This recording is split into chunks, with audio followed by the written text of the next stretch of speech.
Okay. Tell me what kind of family you grew up in. Or was it kind of like a working class family?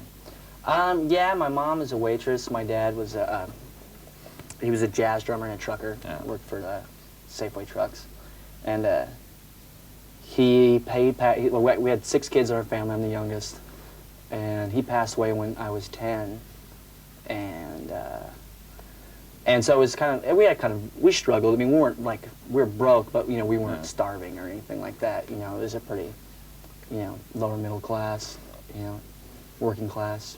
That was around here, right? Yeah, I'm from a small refinery town called Rodeo. Yeah. So lots of smokestacks. My brother actually works at the refineries now. So I mean, that's where everybody's destined to do. Yeah. It's either there or C&H Sugar and Crockett.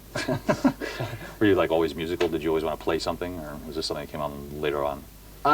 Yeah, I've always been into music. I mean, I've been into music since I was really young, like 5 and stuff. Like my What were you listening to then, I wonder?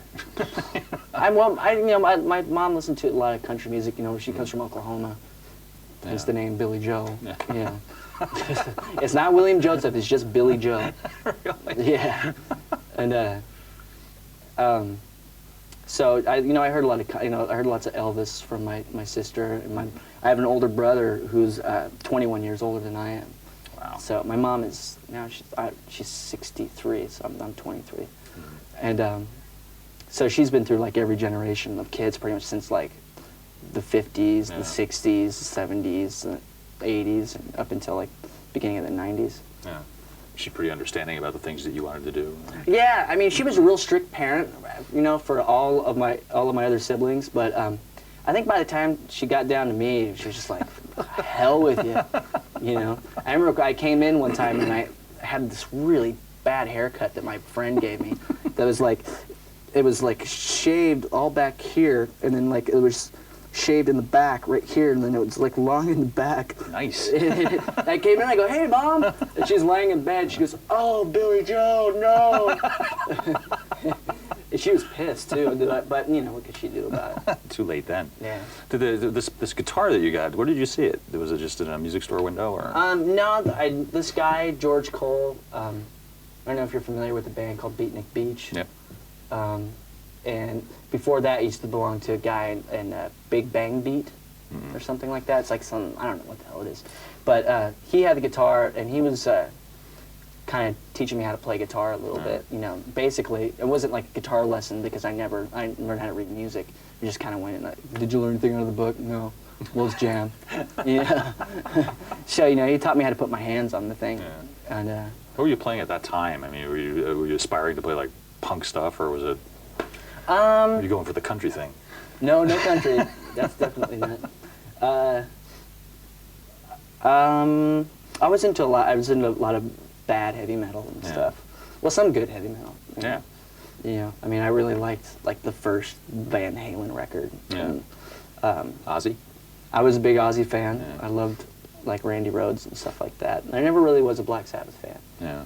But do you ever picture yourself as like one of these like fleet-fingered lead players just playing really fast? I can imagine myself. I can imagine pretty damn good, but getting there, no way. I just didn't have the patience for it. Yeah. That was my thing. It's like I never, I just didn't. And I never wanted to sing for a band ever. Really? No, I just wanted to play guitar and stuff and kind of sit in the back, but. I don't know. I think Mike kind of at one point just told me I didn't have a choice. He's going to kick my ass. Were you writing stuff at this period too? Well, the first song I wrote is a song called "Why Do You Want Him?" When I was 14. That was when I started. Yeah. I was getting into. My sister was like a big, like Replacements fan and Husker Du and stuff. I remember like the first like sort of alternative rock show I've ever seen was. REM. My sister took me when I was 13. They played in this high school gymnasium in Santa Cruz. Wow. So, and I was like, "Oh, REM, they're not metal, dude," And so, and I went, and it was like, and the 3 o'clock opened up for them. Oh, wow. And it was like a religious experience for me. It was like, they say every 7 years there's certain moments that change your life. Yeah. I think that was definitely one of them. I just it wasn't so much the music or the band, but it was just like the whole atmosphere. And I just remember watching like Peter Buck was like, he was playing, he was playing this record, and like their monitors or the PA system was really bad or something. So he was like strumming on his guitar really hard. Everybody already walked off stage, and he was just going, just hammering on it. And then finally, just takes this Rickenbacker and just swings it in the air and just smashes on the ground. And I was like, yeah! That was like the greatest thing I've ever seen in my life, because it was anger. It was straight up aggression. You know, I mean, REM isn't quite the aggressive kind of band, but you know, at that time they were. Yeah, it was. I was impressed. I was 13. You know. Ode to Billy Joe. We'll be back with. Welcome back to MTV News Raw with Green Day. Now, spotlight on the band's rhythm section. Mike Dirnt and Trey Cool. So what were the beginnings of the band like? What did you start out playing? Did you realize you wanted to write original stuff at first, or?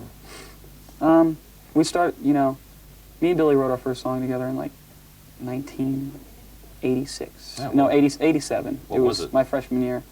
Was it Strangeland? Or no, it wasn't Strangeland. It was Best Thing in Town. Oh. A song called Best Thing in Town. Is it like a love song? Or? No, it's Come Along, Let's Go For a Ride. Come along and to the other side. Just Best Thing in Town, you know. Got a girl's best thing in town. There's nothing to do where you're at, you know, type of thing. And, you know, they're all on tape. They're all on CDs and stuff. Yeah. Or, you know, a lot of songs we wrote back then aren't on CDs and stuff, but those are just, you know, chord changes now. Yeah. You know, it's funny. They're not even songs anymore. Did you look at this as something you could go ahead and pursue for like years? I didn't think we had any future in this. It was really fun for a long time. We just play. Anywhere and everywhere was our motto. Our old drummer had a VW bus, and he could drive, you know. And so it was anywhere and everywhere was the motto. Yeah. And we just went. We've played everywhere we can possibly imagine, from existentialist churches to banks to bathrooms to rooftops to the middle of the street to you know, people's kitchens to, I mean, lots of places. Yeah. And you do whatever you can. And you just, you know, I have friends will come up and say, oh, you know, what was your secret? How'd you get discovered and this and that? And I just haven't talked to them in a long time. And, you know, most people, you know, who are actually out there plugging away, no, it's not a discover thing. Yeah. I think we just kind of realized after our second record, oh, okay, we have something here, you know, Yeah. we keep going. We were ready to break up before Kerplunk came out. Really? Because Wow. our old drummer left, and it took me and Trey and Billy Joe a while to learn how to play together. Yeah. Rolling? Okay. So, well, you, Liz Gershwin, are there, like, seriously, do you play other instruments besides drums? I have a little guitar, a little one's about this big. What else do you listen to in the way of music? All kinds of, like, a lot of Beatles. I like the Beatles, you know. And the, Normal stuff. And the other lads?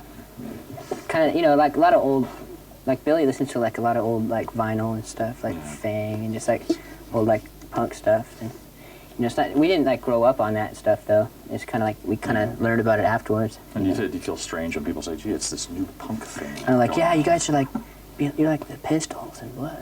You guys are like, you know, the Clash. It's like, no, man. They're not an influence on us. Like, were you influenced in a big way by this, you know, 76 thing? It's like, nah. Right on. Who would you say your influences were, if there were any? We're influenced the opposite of what influences usually are. You know, like, we're influenced on, like, what we hated. Like Hall & Oates, like, you know, all this, you know, Cyndi Lauper, all this, like, 80s crap. Yeah. That Just was, didn't want to be that. all, like, the mainstream 80s crap. Yeah. Like, the whole Martha Quinn era. Whatever. So you said if we could just avoid being that, we'll have accomplished something? Yeah, it's like, you know, like, what's lame about that? Oh, that, you know, hammer-on 10-minute guitar solo. Okay, what's lame about that? Oh, all this, you know, girls in bikinis, like, running around. What's lame about that? Oh, like, you know, it sucks. Yeah, I just, you know, just know what sucks. Do you think we live at a better age now? Do you think people are more attuned I to don't these know, things? that hole in the ozone's the size of Europe now, and I don't think it was back then, but, Well, we're still walking around, though. yeah. This is the last couple of years that we'll be able to walk around without sunscreen, you know. Enjoy it. That's a very upbeat way of looking at it. Okay, Kelly? Well, obviously you're concerned about the ozone and stuff in the future, because maybe because you have a daughter. Has that See, what's that's a that good done to segue. change? What, having a daughter? Yeah. Well, it's like, you know, it makes me, I mean, I don't think I would, be as like, you know, concerned about, you know, the future if I didn't have some offspring. Forget I said that word, offspring. We'll just leave that out. If I didn't have a child, you know, I wouldn't care so much about what was going to happen. I'm starting to like make friends with some like, you know, other parents and stuff too, you know. Are they surprised to find that you're a down-to-earth guy and not some wild rock and roll guy? No. Yeah. I'm not down to earth. Well, no, I'm I didn't mean that as a Pretty slur. wild guy. Let me tell you. I let my hair down sometimes. Do you think you'll be fixing this room up a little bit, or What's wrong with it? the heat? The heat, it wouldn't be so hot if you didn't have all these dome lights in Well, here. blame it on us.